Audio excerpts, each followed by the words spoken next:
নমস্কার বন্ধুগণ, আজ আপনাদেরকে দেখাচ্ছি অষ্টভুজা মা সরস্বতী ধাম। এইটা উত্তরপ্রদেশ বিন্ধ্যাচল ধাম পাশে রয়েছে। এখানে আপনারা দেখতে পাচ্ছেন পাহাড়ে উপরে রয়েছে মা অষ্টভুজা সরস্বতী মন্দির। আপনারা রোপে উঠে যাইতে পারেন, ভিডিওতে রোপ দেখতে পাচ্ছেন। খুব সুন্দর দৃশ্য এখানে বন্ধুগণ। আপনি যদি রোপে না যান তাহলে পায়ে হেঁটে যাইতে পারেন। যদি নিজের ছোট গাড়ি থাকে তাহলে গাড়ি নিয়ে যেতে পারেন। ভিডিওতে গাড়ি দেখতে পাচ্ছেন। পাহাড়ে রাস্তা কিন্তু খুব ভালো রাস্তা রয়েছে, চিন্তা করার কোনো ব্যাপার নেই। আমরা পায়ে হেঁটে মন্দিরে গিয়েছিলাম, খুব সুন্দর লাগলো। পাহাড়ের দৃশ্য দেখে মনে একটা আলাদা আনন্দ ছিল। আপনাদেরকে কিরকম লাগছে ভিডিওটা দেখে অবশ্য জানাবেন কমেন্ট করে, এবং ভিডিওটা শেয়ার করে দিবেন যেন আরও মানুষ এই দৃশ্য দেখতে পারে।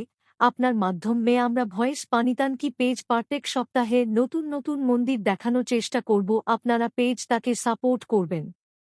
আপনি যদি রোপ এ ওঠার শৌখিন থাকেন তাহলে আপনি জন্যে সঠিক জায়গা। আপনি রোপ এ উঠে ঘুরতে ঘুরতে এই দৃশ্য দেখলে আরও বেশি মজা পাবেন। চারদিকে সবুজে সবুজ রঙের যে গাছপালা দেখে আনন্দে মন ভরে যাবে।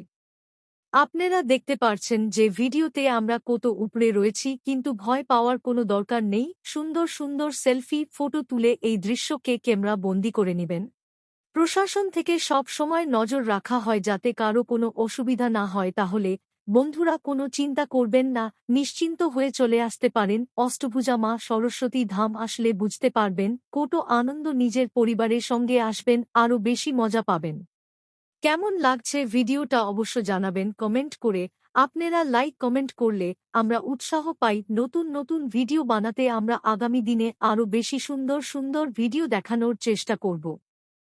দেখতে পারছেন আপনারা মন্দিরের দৃশ্য। আমরা ফাইনালি অষ্টভুজা মা সরস্বতী ধাম পৌঁছে গিয়েছি। দেখতে পারছেন আপনারা মানুষ লাইনে দাঁড়িয়ে আছে মা সরস্বতী ধাম দর্শন করার জন্যে। গুফা ভিতরে মাথা নিচু করে যাইতে হয়, ওখানে মায়ের দর্শন হবে। আমরা গুফার ভিতরে দৃশ্য দেখাতে পারবো না, ভিতরে ভিডিও বানানো অর্ডার নেই, তাই ভিতরে ভিডিও দেখাতে পারবো না। কিন্তু খুব সুন্দর দৃশ্য, মন্দিরে মনে অনেক বেশি শান্তি ও আনন্দ পাইলাম। অনেক বেশি ভিড় ছিল কিন্তু কোনো অসুবিধা হয়নি। মন্দিরে আশেপাশে অনেক দোকান আছে যেখানে পূজার সামগ্রী পাওয়া যায়। আশেপাশে খাবার দোকান, চা, মোমো, চাট, আরও অনেক রকম দোকান রয়েছে। যে কোনো জিনিসপত্র দাম খুব একটা বেশি নয়। অনেক বেশি মজা হলো। আমাদের মা অষ্টভুজা ধাম আসতে পারে, কোনোদিন ভাবতে পারনি যে এখানে আসতে পারবো। জয় হো মা সরস্বতী, জয় হো মা অষ্টভুজা ধাম কি জয়। বন্ধুরা এখানকার ব্যাপারে কিছু জানতে চাইলে কমেন্ট করে জানাবেন, আমরা পেজ পক্ষ থেকে আপনাদেরকে সঠিক জবাব দিয়ে দিব। এখনকার জন্য বিদায় নিচ্ছি। জয় হিন্দ, জয় ভারত।